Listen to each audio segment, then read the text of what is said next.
ihlalul baitil haram qiblatukum ahya'an wa amwata. Menghalalkan Ka'bah atau tanah haram atau Ka'bah yang merupakan kiblat untuk kalian baik ketika kalian masih hidup maupun ketika kalian sudah meninggal. قال وتحل عقد الكفن ولا تنزع بل تترك وذلك للاستغناء عنها والورود بعض الآثار في ذلك عن بعض التابعين تفيد أن هذا الأمر كان معروفا عند السلف ولا يكشف وجهه سواء كان الميت رجلا أو امرأة لعدم ورود ما يدل على مشروعية كشفه ثم ينصب عليه اللبن ويطين حتى يثبت ويقيه التراب أي وقاية الميت إذا أهيل عليه التراب لئلا يدخل شيء منه في اللحد. فعن سعد بن أبي وقاص رضي الله عنه قال في مرضه الذي هلك فيه الحدوا لي لحدا وانصبوا علي اللبن نصبا كما صنع برسول الله صلى الله عليه وسلم. اللبن فبغير ذلك من ألواح أو أحجار أو خشب يقيه التراب لقوله سبحانه فاتقوا الله ما استطعتم. ثم يهال عليه التراب لقول عائشة رضي الله عنها ما علمنا بدفن رسول الله صلى الله عليه وسلم حتى سمعنا صوت المساحي. ولقول فاطمة طابت أنفسكم أن تحثوا على رسول الله صلى الله عليه وسلم التراب. ويستحب أن يقال عند ذلك بسم الله وعلى ملة رسول الله لحديث ابن عمر رضي الله عنهما قال كان النبي صلى الله عليه وسلم إذا أدخل الميت القبر قال بسم الله وعلى ملة رسول الله وفي رواية وعلى سنة رسول الله صلى الله عليه وسلم.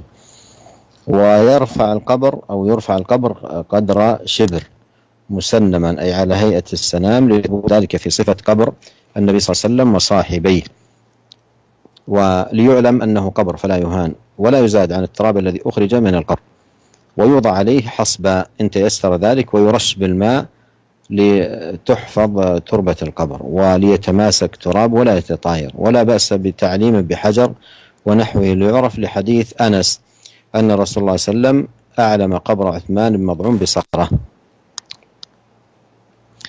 ويشرع للمشيعين أن يقفوا عند القبر أي بعد الفراغ من الدفن من أجل الدعاء للميت ويدعو للميت لأن النبي صلى الله عليه وسلم كان إذا فرغ من دفن الميت وقف عليه وقال استغفروا لأخيكم واسألوا له التثبيت فإنه الآن يسأل وذلك في حديث عثمان بن عفان رضي الله عنه قال كان النبي صلى الله عليه وسلم إذا فرغ من دفن الميت وقف عليه فقال استغفروا لأخيكم واسألوا له التثبيت فإنه الآن يسأل.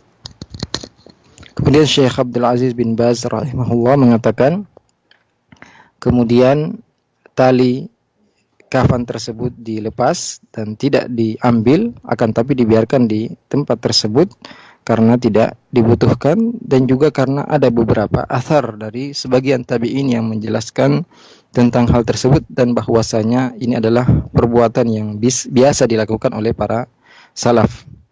Kemudian tidak dibuka wajahnya baik jenazah tersebut laki-laki ataupun perempuan karena tidak ada dalil yang menunjukkan disyariatkannya untuk dibuka wajah jenazah tersebut. Kemudian ditegakkan batu bata dan dikuatkan dengan tanah liat untuk menghalangi mayit tersebut apabila telah diletakkan atau ditimbun dengan tanah juga agar tidak ada dari sesuatu yang masuk ke dalam lahat tersebut.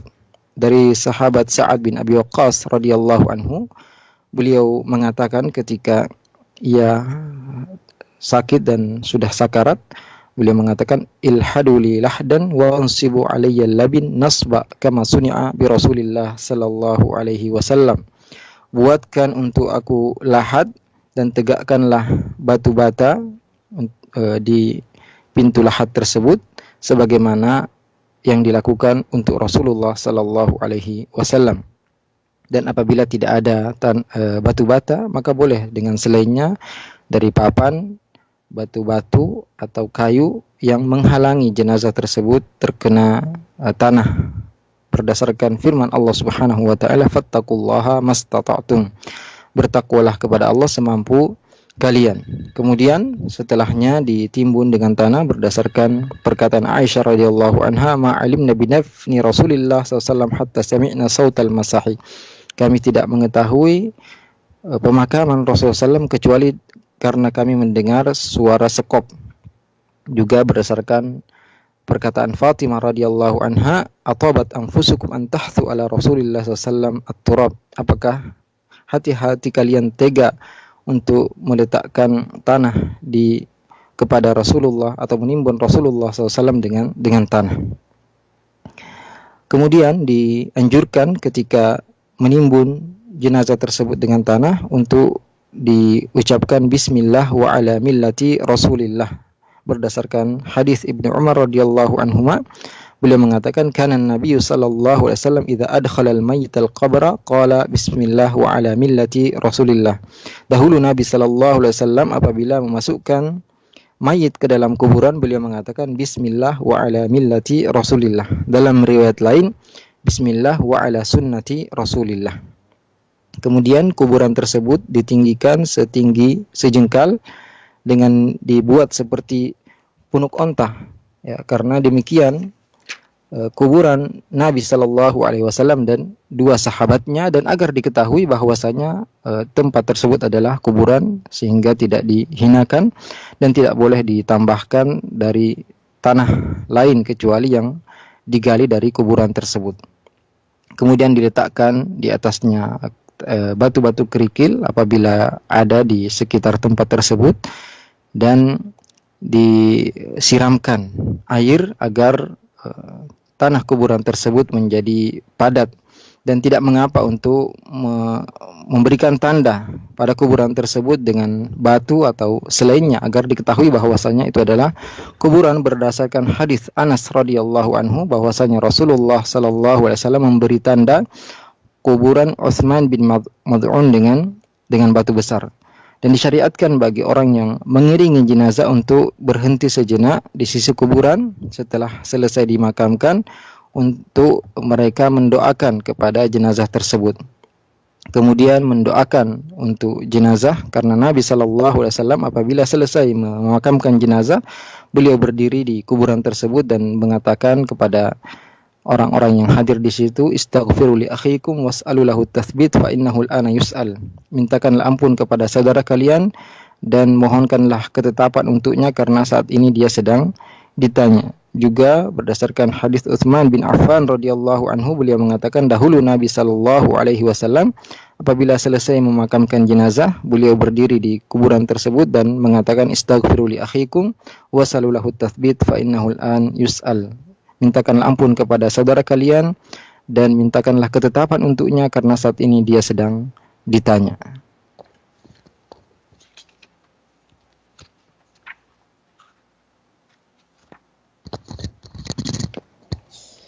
قال رحمه الله تعالى: تاسعا: ويشرع لمن لم يصلى عليه أن يصلى عليه بعد الدفن، لأن النبي صلى الله عليه وسلم فعل ذلك، على أن يكون ذلك في حدود شهر فأقل، فإن كانت المدة أكثر من ذلك لم تشرع الصلاة على القبر، لأنه لم ينقل عن النبي صلى الله عليه وسلم أنه صلى على قبر بعد شهر من دفن الميت. هذه المسألة التاسعة بشأن من لم يتمكن من الصلاة على الميت، هل له أن يصلي عليه بعد الدفن؟ قال الشيخ: ويشرع لمن لم يصلي عليه أن يصلي عليه بعد الدفن، لأن النبي صلى الله عليه وسلم فعل ذلك. ففي حديث أبي هريرة رضي الله عنه أن امرأة سوداء كانت تقم المسجد أو شابا ففقدها رسول الله صلى الله عليه وسلم فسأل عنها أو عنه فقالوا مات، قال: أفلا كنتم آذنتموني؟ قال: فكأنهم صغروا أمرها أو أمره، فقال: دلوني على قبرها، فدلوه فصلى عليها، ثم قال: إن هذه القبور مملوءة ظلمة على أهلها.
Rasulullah SAW dan Rasulullah salat di kuburan orang tersebut. Kemudian beliau bersabda, inna hadhil qubur mamlu'atun dhulmatan ala ahliha wa inna Allah azza wa jalla yunawwiruha lahum bisalati alaihim.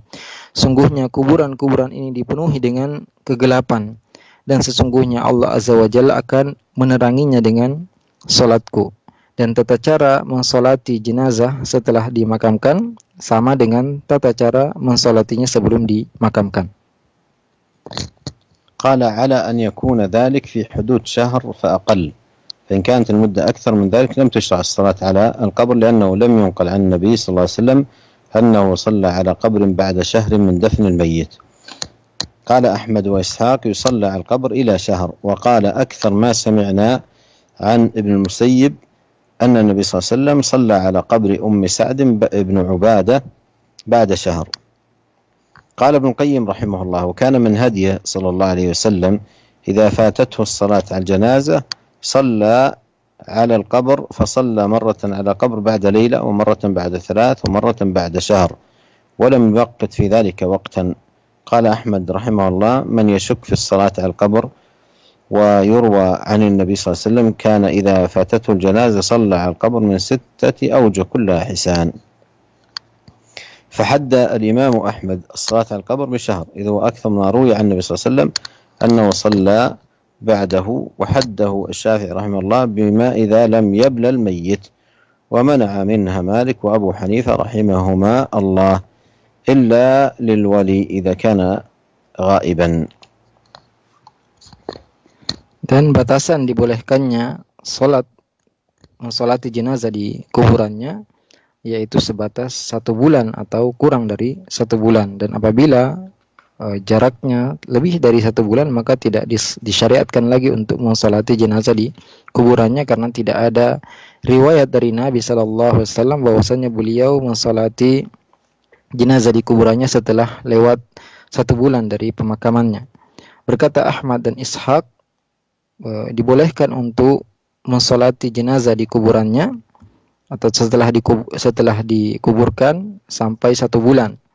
Beliau berdua mengatakan, yang paling banyak kami dengar dari Ibnul Musayyib bahwasanya Nabi SAW mensolati jenazah setelah dimakamkan atau mensolati jenazah kuburan Ibunda Sa'ad bin Ubadah setelah lewat 1 bulan. Berkata Ibnu Qayyim rahimahullah, dan di antara petunjuk Nabi SAW apabila ketinggalan mensolati jenazah, beliau mensolati setelah dikuburkan di kuburannya. Beliau pernah mensolati jenazah semalam setelah dikuburkan, pernah 3 malam, pernah juga setelah 1 bulan, dan tidak membatasi waktu untuk hal tersebut. Berkata Imam Ahmad rahimahullah, siapa yang meragukan bolehnya salat di kuburan, mensolati jenazah di kuburannya, karena diriwayatkan dari Nabi SAW bahwasanya beliau apabila ketinggalan salat jenazah, beliau mensolati jenazah tersebut setelah dikuburkan dari 6 riwayat yang semuanya riwayat hasan. Dan Imam Ahmad membatasi bolehnya hal tersebut selama 1 bulan, karena ini adalah paling banyak diriwayatkan dari Nabi SAW bahwasanya beliau pernah mensolati sampai 1 bulan. Dan Imam Asy-Syafi'i rahimahullah mengatakan boleh mensolati jenazah di kuburannya selama jasadnya belum hancur. Dan adapun Imam Malik dan Imam Abu Hanifah rahimahumullah, maka beliau mengatakan tidak boleh mensolati jenazah di kuburannya kecuali bagi seorang pemimpin apabila dia tidak menghadiri salat jenazah.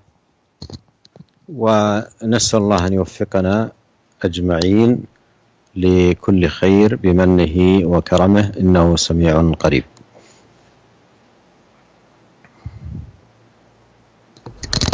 Nah, semoga Allah senantiasa memberikan taufiknya kepada kita dan kita buka sesi tanya jawab. Baik.